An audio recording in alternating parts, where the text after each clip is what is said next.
Well, 2016 marks the centennial of the women's suffrage movement in Canada, and we thought we'd drop by here on the campus of Ryerson University to see how the kids here on campus feel about, well, women's suffrage. We're starting a petition demanding authorities stamp out women's suffrage. Would you like to sign that, please? Oh, fantastic. Okay, here you go. Just put your name and signature. We've started a petition to demand authorities stamp out women's suffrage. Yeah. Would you like to sign that? Sure. I'd love to, yes. Thank you so much. We've started a petition to try to get the authorities to stamp out women's suffrage. Would you sign that petition? Yeah, sure. Okay, thank you so much. Sure, I would love to. Like, would you sign that for us? Women's what? Women's suffrage. Suffrage, like that they are standing for it, like trying to prevent it? That's right. We're trying to get, the authorities to stamp out women's suffrage. Yes? Fantastic. Thank you, ma'am. We've started a petition to get the authorities to stamp out women's suffrage. Okay. Would you sign this petition first? Sure. Oh, thank you so much. Here you go. Here's the pen. What do you think about women's suffrage? I think it's horrible. I think that there's a level of aggression that's out there, and they need healing, that they need to take self-awareness and really develop from that so that they can get along with the rest of all of us. What's your opinion of women's suffrage, by the way?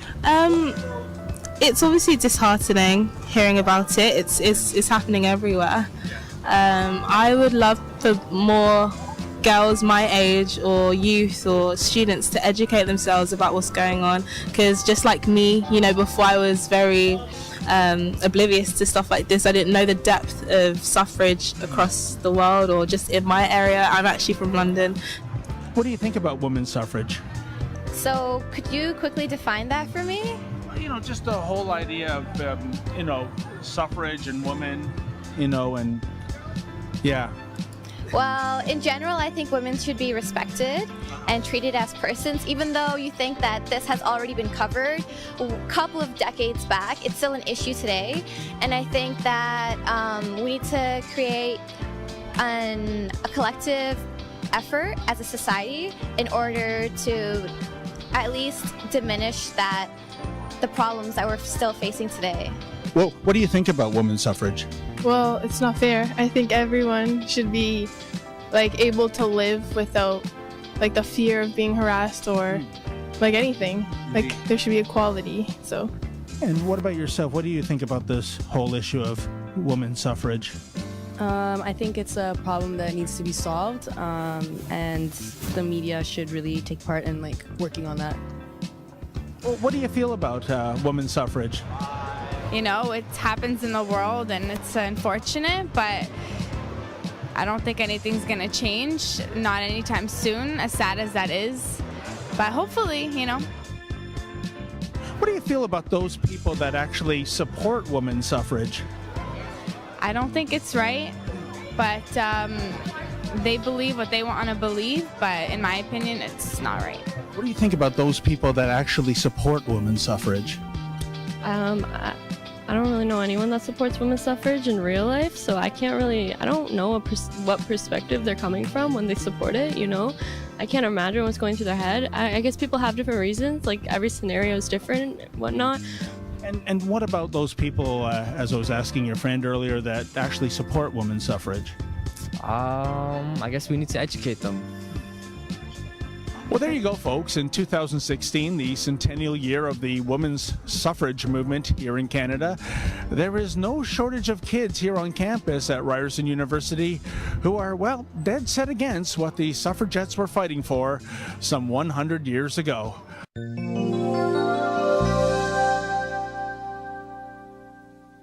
Have you been microaggressed? Have you been triggered? Have you been culturally appropriated to the point where you're like... Have you experienced a bad grade, a bad breakup, or worst of all, bad thoughts from bad people? The stress of school gets to them, a bad grade, a missed class, being late, a microaggression, whatever. Even if it's just something small, it just feels huge. Are you a victim of people holding opinions other than your own. That's why we need to ban people like Milo. Yeah, that's awful. We need to ban certain thoughts and people from college campuses from coast to coast. And you can't invite someone with those types of views. No, you got to block those types of things out if you want to be truly diverse. Are you tired of being kinda hetero white man splained to? Every place should be a safe space. We should have like calming rooms. Sometimes it just feels like you need a space. Like, but it would also be nice if there was like a room I could just go in and just like. Being the victim of a microaggression can be a very macro, agonizing micro experience. Fortunately, we have a macro solution. We are demanding that campuses redistribute their endowments and their tuition to pay for things like special first aid kits. Like if you could know that you could go to an advisor into somewhere and just say, I need emotional first aid.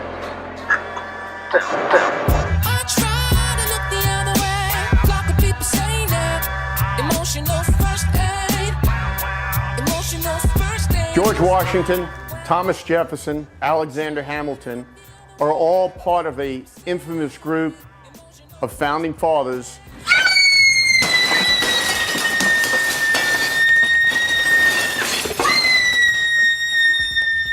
It's an emotional first aid kit. It's a fun little tote. For the very worst kind of injuries.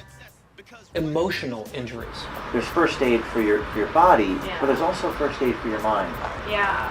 As a non-binary person living in this binary world, everywhere you look, there are these white dudes doing white dude things. And as much as our department would like to say that we're super awesome and stuff, like there's a bunch of white dudes running white dude things, and there's misogyny here. I have friends who would shout into pillows. So I spend like the majority of my nights just like screaming into a pillow, like God, why? Personally, I would run into walls.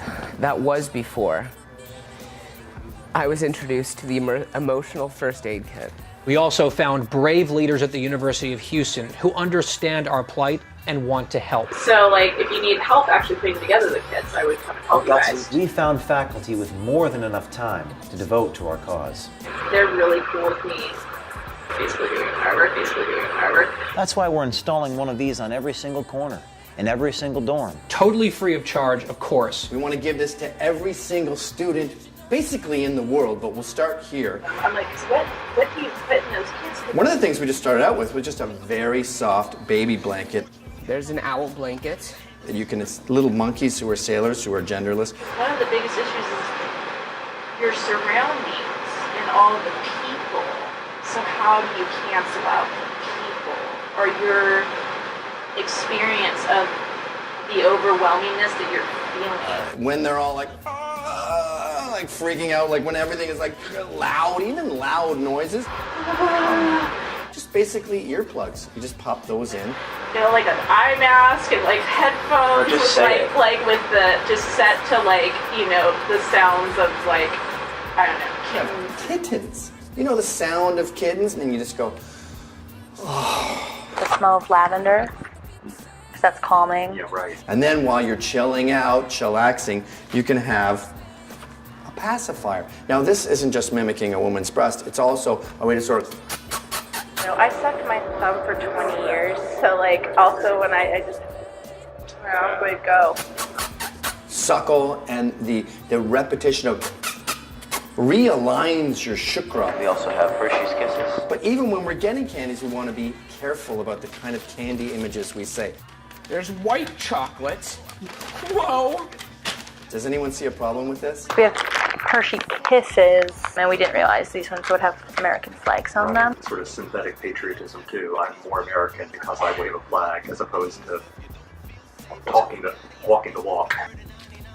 It's synthetic patriotism. Real sort of like conquer the world vibe. So we would never ever have a Hershey's Kiss with these, the symbols of oppression. We know that we can't remove the invisible hand of the patriarchy, but what we can do is make it a little more tolerable. But you don't think the barking would be upsetting? I don't know. I hope not. Okay, good. So we can keep that in. In the name of asterisk diversity, we believe that certain people and thoughts have to be banned as to not upset or offend certain students. I don't know. You know about this guy that's coming in a few weeks? No. It's like really hateful person. Milo or Miko, you know what I'm talking about? No, I'm gonna look up the event. Milo. Oh. Have you heard Is this him? Yeah. British journalist? This guy that looks like a weird Anderson Cooper? Okay, sorry, I just got sick to my stomach. I have two moms, and it took me a long time because I just thought because I have two moms that my mom's would be super liberal, and then I'm like, they're not. They're kind of conservative, crappy. You guys, like, contact with the president or the president's office? We're going to work. How did they let him come here? They shouldn't have let him come. You're actually not doing it when you bring these people in.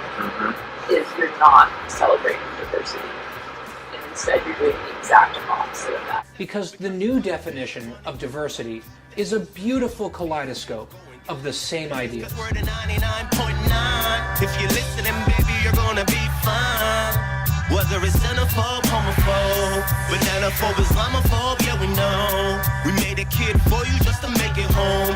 We will no longer be silent, we'll make it known. I'll tell you right now, in this country, women have more rights in this country than men do. And, but wait, you asked me a question, let me answer. If you really want to fight a patriarchy, and you really want to fight for feminism, you need to go to like the Middle East because they need you there. They need you. But at the same time, my two best friends have been raped, and every day when I walk into school, I've had